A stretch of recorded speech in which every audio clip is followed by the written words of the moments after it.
Ah merde, on voit tout le lit qui est tout défait. Flemme, on va cadrer différemment. Coucou. Bah écoute, j'espère que ça va. On dirait que je suis bourrée alors que pas du tout. Aujourd'hui, on se retrouve pour des favoris et bon, y a pas de favoris beauté, hein. Je vais pas non plus, je rachète pas de trucs et tout. Et puis si, y a un produit que j'aime bien, mais ça fait pas assez longtemps que je le teste, donc puis même j'ai toujours du mal à savoir si des produits un peu anti-boutons sont vraiment efficaces ou si... Je commence à divaguer? Ouais, je commence à divaguer. Bref, il n'y aura pas de produits de beauté. On est que sur de la bouffe et de la culture. Enfin, de la culture. C'est pas des trucs d'intello, mais des trucs sympas. Des trucs pour passer un bon moment. Donc si, mon premier favori, bah finalement, ça peut être un peu de la beauté. Il s'agit d'un parfum de chez Orange État Libre. Comment ça s'appelle? L'État Libre d'Orange, pardon. Il s'agit d'un parfum de la marque État Libre d'Orange que j'ai acheté juste sur description sur Choose. Et il s'avère que c'est vraiment dans l'esprit que j'aime des parfums. Donc des choses qui sont un peu poudrées et à la fois avec des notes un peu ambrées. Je crois qu'il y a de l'iris aussi dedans, côté fleurs. Alors je saurais pas trop vous le décrire. En fait, il disait qu'il y avait même... Oh putain, j'adore. J'aime vraiment énormément. Et il disait même qu'il y avait un peu une arrière senteur de popcorn. Et alors, bon, je vois ce qu'ils veulent dire, même si c'est loin de sentir le popcorn, hein, mais il y a ce côté un peu sucré poudré en fait. Je sais pas si vous voyez ce que je veux dire, mais c'est exactement ce que j'aime. Et comme je savais pas trop me décider sur le parfum que je voulais prendre, je voulais tester depuis super longtemps cette marque parce que j'entendais pas mal parler. Et je savais aussi que Billie Eilish avait un parfum de cette marque. Et ouais, voilà, j'étais curieuse de cette marque. Et je suis absolument pas déçue, alors faudrait que je retrouve la description. Voilà, gourmand, poudré, boisé. Note de tête, popcorn, poivre noir, sésame grillé. Donc c'est vraiment très marrant. Note de cœur, frésia, graines de cumin absolu d'iris. Et note de fond, accord de poudre à canon, graines d'ambrette et bois de santal. Voilà, il y a le bois de santal aussi qui vient sûrement un peu adoucir tout ça. Et j'adore, ça fait un peu parfum d'intérieur, hein, mine de rien, mais j'adore ce côté poudré qui est dégagé. Et aussi voilà, je l'ai choisi parce que j'ai tapé sur internet Dior Homme, État Libre d'Orange, pour voir s'il y avait quelqu'un qui trouvait qu'il y avait un parfum d'État Libre d'Orange qui était assez proche du Dior Homme, parce que moi c'est mon préféré. Et c'est pas que j'ai envie de changer parce que je l'aime toujours autant, mais j'avais envie de tester cette marque et de rester quand même dans ces senteurs qui me plaisent. Donc celui-ci c'est un parfum qui s'appelle La Fin du Monde, ce qui est assez rigolo. Et je vais faire une transition parce que juste La Fin du Monde, c'est une pièce de Jean-Luc Lagarce qui a été adaptée par Xavier Dolan au cinéma et c'est un de mes films préférés de Xavier Dolan par ailleurs. Et pour parler de Xavier Dolan, j'ai fini hier d'ailleurs la série. Alors là par contre j'ai pas retenu le nom, il est mignon mais franchement qu'est-ce que c'est que ça? Il est trop long ce nom. La nuit où Laurier Gaudreau s'est réveillé. J'arrive pas à retenir ce nom, prénom. Donc elle est sur MyCanal, elle est en 5 épisodes il me semble, donc c'est vraiment pas très long. Elle est sortie un peu au compte-gouttes chaque lundi, mais là tous les épisodes sont sortis. J'ai eu un petit peu de mal à me mettre dedans, parce que j'avoue je captais pas toute l'histoire, il y a un peu des bonds dans le passé, ça se passe mi dans les années 90, mi maintenant. C'est une histoire de secrets de famille, de trucs cachés, de frères et sœurs. Ce sont vraiment des problématiques chères à Xavier Dolan, le rapport à la mère, les relations familiales de préférence conflictuelles dans les films de Xavier Dolan. Il y a aussi beaucoup une notion... Dans ces autres films, ça peut être sur l'amitié par exemple, sur la notion de bande d'amis, et là on le retrouve avec la famille. En plus c'est une famille avec des enfants qui ont des âges très différents, enfin l'écart entre le plus jeune et le plus vieux est assez grand, et c'est une famille nombreuse, et du coup ça traite quand même pas mal des rapports compliqués qu'il peut y avoir dans un groupe, une entité, et là c'est la famille. Et j'ai eu un peu de mal à me mettre dedans parce que je reconnaissais un peu personne au début, je savais plus qui était le frère, la sœur, le truc, un ami, si c'était le passé, le futur, franchement, et je me suis un peu perdue, après j'étais peut-être pas très concentrée. Mais dès le deuxième épisode, je me suis beaucoup mieux mise dedans. Au début des années 90, Mireille, son frère Julien et leur meilleur ami Laurier forment un trio inséparable. Pourtant, une nuit d'octobre, en 91, leurs destins sont à jamais bouleversés par un terrible incident et leurs routes se séparent. En plus, la musique est de Hans Zimmer et vraiment, mais quelle équipe!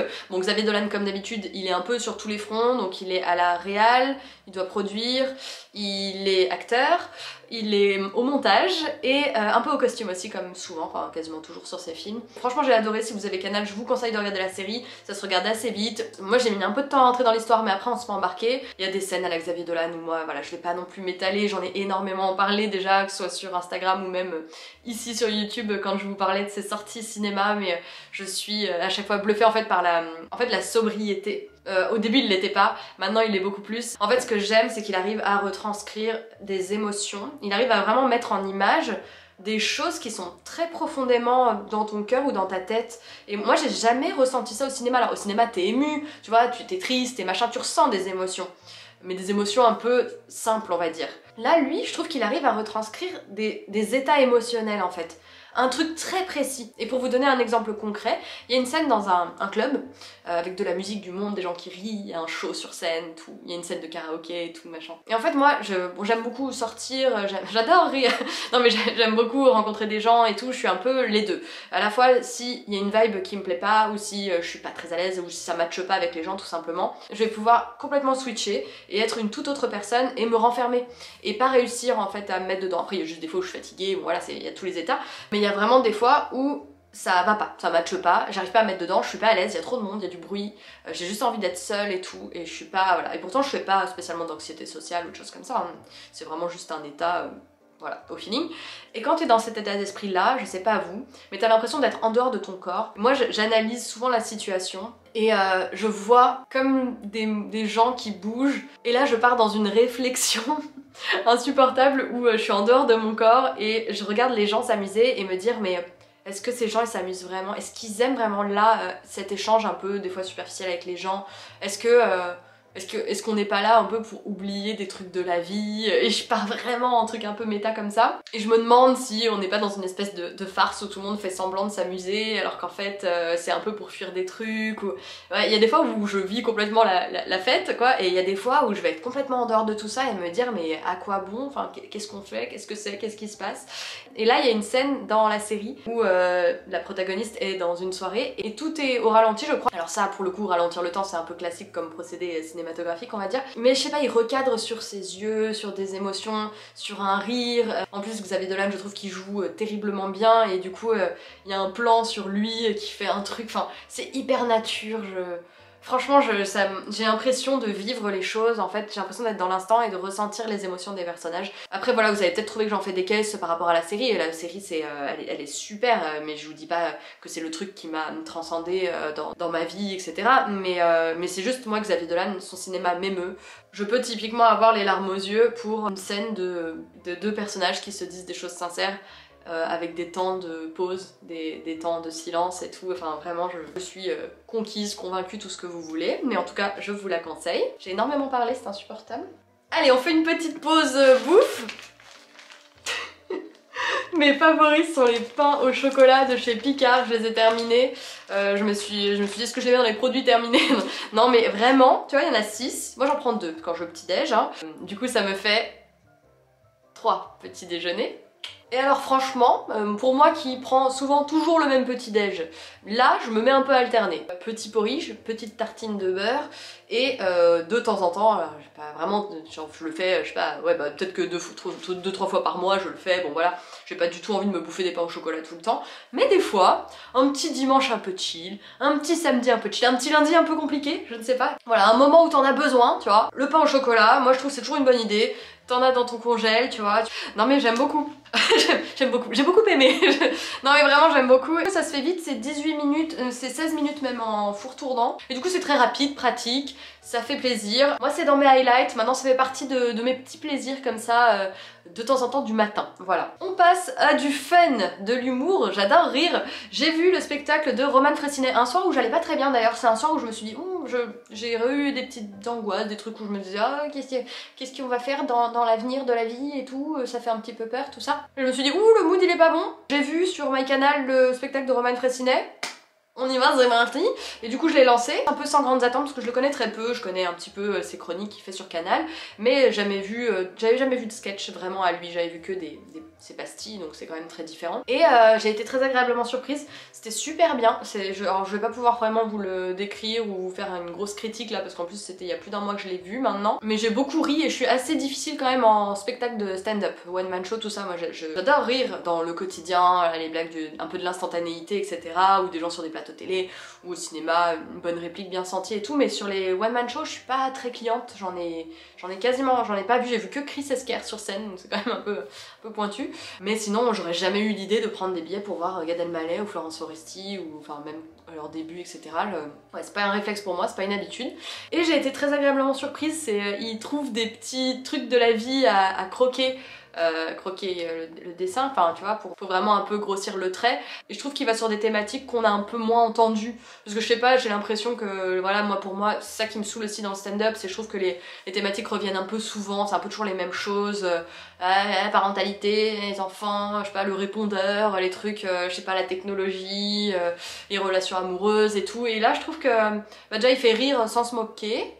Si je ne m'avance pas trop, je sais plus. C'est pas méchant, il a notamment un sketch que j'avais partagé sur Instagram qui me faisait mourir de rire, où il parle de la complexité de l'administration française, quand t'as une amende et qu'elle revient et machin et tout. Et c'est très drôle, très juste, et il a vraiment un ton bien à lui qui marche trop bien, donc grosse découverte. J'avais déjà mis dans mes favoris un podcast qu'il avait fait, donc j'avais bien aimé le bonhomme, et en plus, il est drôle, ça tombe bien parce que c'est son métier.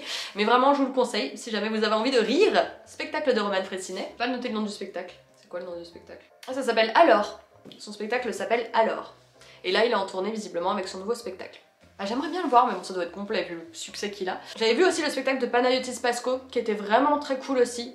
Je l'ai pas mis dans mes favoris, non, je crois pas, mais à voir aussi, franchement. En plus, il est super jeune quand même et il gère de ouf, donc allez voir, allez rire. Allez voir les spectacles, ça c'est sur Netflix pour le coup. Désolée, j'ai expédié Panayotis parce que j'avais plus qu'une minute d'enregistrement et là ça a repris. Bref, voilà, on repasse à la bouffe, ça n'a aucun sens cette vidéo. J'ai reçu un colis de Nocciolata avec toutes leurs références. Donc il y a la Nocciolata Crunchy, la vegan, la normale et il y a la Bianca. Swash, petit swash, bon le pot est vide hein, évidemment. La Bianca, c'est de la pâte à tartiner aux noisettes, mais sauf qu'il n'y a pas de cacao. Donc c'est que du sucre et des noisettes. Wouh, c'est ultra bon, on dirait à l'intérieur de Kinder Bueno en fait, c'est délicieux, vraiment, je l'ai défoncé le pot. Le truc a dû me faire 3 jours, hein. C'est un scandale. Mais très très bon, en vrai je le rachèterais pas. Enfin je me verrais pas me prendre un pot comme ça pour me bouffer ça à la cuillère et tout. Mais c'est la deuxième fois que j'en reçois. Je vous en avais pas parlé la première fois parce que le pot s'était éclaté, donc j'en avais quand même mangé en priant qu'il n'y ait pas de morceaux de verre dedans. Mais là il était entier, donc je peux vous le présenter, mais franchement à tester quoi, à tester un coup, voilà, quand t'as envie d'une régression sucrée, la Nocciolata Blanca est un délice, donc allez-y. Et je veux que vous taguiez, me taguiez sur les pains au chocolat si vous les prenez à Picard, sur la Nocciolata si vous la prenez à Auchan. Vraiment, moi j'aime bien quand après j'ai des petits retours de vous dans la vraie vie. Parce que vous vous rendez pas compte que là je suis toute seule dans ma chambre et que je parle à une caméra et que quand je vous vois en vrai je suis là genre ah trop rigolo et tout, j'ai un petit impact sur la vie des gens et tout. Et justement quand j'avais parlé d'un film sud-coréen que j'ai regardé il y a très peu de temps et que le lendemain je recevais plein de messages me disant ah bah je sais quoi regarder ce soir etc, ou voilà avec des critiques dithyrambiques également sur le film, j'étais trop heureuse, je me disais ouais c'est fou, enfin les gens ils ont prévu un truc le soir qu'ils auraient pas prévu s'ils avaient pas regardé mon contenu et moi ça me fascine toujours, hein. Je suis toujours très heureuse de tout ça. Et donc le film dont je vous parle c'est Mademoiselle. Alors je vous en ai parlé en story sur Insta, mais je voulais vous en parler un petit peu mieux quand même parce que ça mérite le détour. Ah non, je vous en ai parlé en vlog aussi, bon allez c'est pas grave, hein, Donc Mademoiselle, qu'est-ce que c'est que l'histoire? Alors pareil, moi j'ai pas lu l'histoire hein, du film avant de le regarder. Hein. Corée. Années 30, pendant la colonisation japonaise, une jeune femme, Suki, est engagée comme servante d'une riche japonaise, Hideko, vivant recluse dans un immense manoir sous la coupe d'un oncle tyrannique. Cependant, Suki a un secret. Avec l'aide d'un escroc se faisant passer pour un comte japonais, ils ont d'autres plans pour Hideko. Donc, c'est un film sur une arnaque en fait. C'est une arnaque, c'est un plan qui est mis en place par ce faux comte un peu véreux pour conquérir le cœur d'Hideko et surtout son compte bancaire, tout son argent. Et moi c'est vraiment une des dernières grosses claques que j'ai eues. C'est donc un film de Park Chan-wook qui a également fait Old Boy. Plus récemment Decision to Live qui est aussi sur Netflix, je crois que j'ai regardé, qui est superbe. C'est un très très beau film mais quand même en dessous de Mademoiselle qui est genre un chef d'œuvre. Pour moi c'est vraiment... On peut difficilement faire mieux pour moi au cinéma. Après je comprends au niveau des sensibilités qu'on puisse accrocher ou non au cinéma sud-coréen. Moi-même j'ai mis vachement de temps à m'y mettre et tout. Moi je connais très peu la culture coréenne, je suis pas du tout sensible, je sais pas par exemple à la K-pop. Je suis une très mauvaise connaisseuse de cette culture-là, donc j'ai eu du mal aussi à cause de ça par mes connaissances on va dire. J'ai eu un peu de mal à rentrer dans le cinéma sud-coréen sud-coréen quand j'ai commencé, mais maintenant que j'ai commencé, j'aime tout. Vraiment j'aime tout dedans parce que c'est d'une perfection absolue. La musique est extraordinaire, les costumes sont magnifiques. J'ai l'une d'entre vous qui m'a dit qu'elle était étudiante, je sais plus, en stylisme ou autre, et que leur école avait amené les étudiants pour voir le film et qu'ils en avaient pris plein les yeux côté costume. Donc j'ai pas trop mentionné jusqu'à maintenant dans mes déclarations sur le film les costumes, mais ils sont aussi extraordinaires, donc voilà. Les acteurs sont géniaux. Je vais faire le top 3 des choses qui me touchent dans le cinéma sud-coréen et spécifiquement ce film.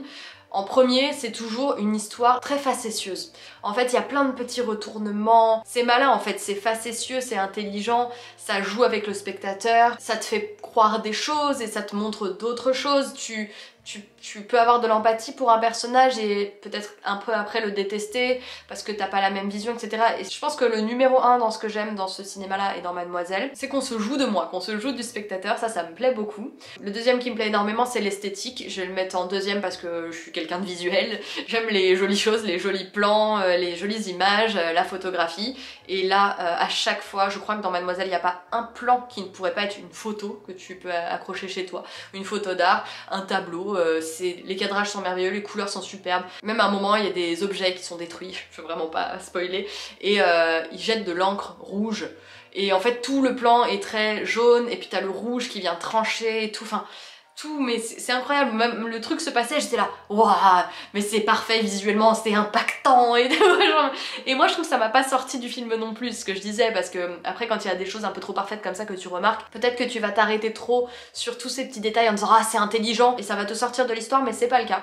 Donc vraiment, enfin moi ça n'a pas été le cas et j'ai adoré. Le troisième truc qui est pas forcément quelque chose qui me touche énormément normalement, mais en fait à chaque fois dans les films sud-coréens, tu as quasiment systématiquement une critique du statut social, de l'échelle sociale et une volonté d'intégrer ce système d'une manière un peu tordue. Et ça c'est un sujet qui est très récurrent dans le cinéma coréen, tout réalisateur confondu. On l'a évidemment dans Parasite pour ceux qui l'ont vu, où c'est vraiment à son apogée parce que c'est, enfin, ouais, le sujet est très très présent en fait dans le film. Là c'est aussi le cas finalement, hein, mais franchement ouais, j'en ai déjà beaucoup parlé, je vais peut-être pas en rajouter plus encore, mais regardez-le si vous ne l'avez pas vu. Lui il est sur Prime Video pour le coup, donc sur Amazon. Qu'est-ce que j'avais raconté comme dans ma critique Instagram là? J'avais fait un grand texte quand même, hein, j'étais à donf. Ah oui, il faut pas oublier aussi, oui il faut pas oublier non plus que c'est un thriller érotique, donc il y a quand même des scènes érotiques dedans qui sont très sensuelles. J'ai adoré. J'ai eu des messages de certaines d'entre vous qui étaient en mode ça m'a un peu émoustillé et tout. Ouais, franchement c'est sexy de ouf, mais tout en étant très sophistiqué, très élégant. C'est ça que j'ai adoré notamment. Et les transitions sont très intelligentes. Alors pareil, ils en font pas des caisses non plus, il y en a pas à chaque fois, elles sont pas gratuites. Il y a un moment où t'as un plan, alors je sais plus si c'est dans celui-là ou je pense que c'est dans Decision to Live qu'il y a ce plan là, oui. Il y a un plan où t'as une radio des os de la main et t'as une fusion et ça passe à la main de la personne et le mec est au lit avec la meuf qui est là et du coup il fait ça parce que tu sais il a plus de sang dans le bras et du coup voilà, et je trouve qu'il y a un rapport avec cette radio et sa douleur qu'il doit avoir et les os et ah, j'étais là mais putain c'est intelligent de fou. Je pense que je vous ferai un top 3 de mes films sud-coréens. Je vais essayer de vous faire du contenu un petit peu comme je vous le disais dans le vlog, du contenu au sujet du cinéma, peut-être sur TikTok, essayer de débriefer un petit peu. Je me sens pas hyper légitime et j'ai toujours peur d'être un peu en boucle sur les mêmes thématiques, enfin les mêmes axes d'analyse en fait, et que ce soit pas très intéressant pour vous, je sais pas. Bref, en tout cas j'espère que cette vidéo favorite vous aura plu. Il y a eu beaucoup justement de blabla autour du cinéma, des séries, et un peu de pouf parce que c'est la vie, et du parfum parce qu'on aime bien sentir bon. Et voilà, j'espère que ça vous aura plu, je vous fais plein de bisous et je vous dis à très vite. Salut!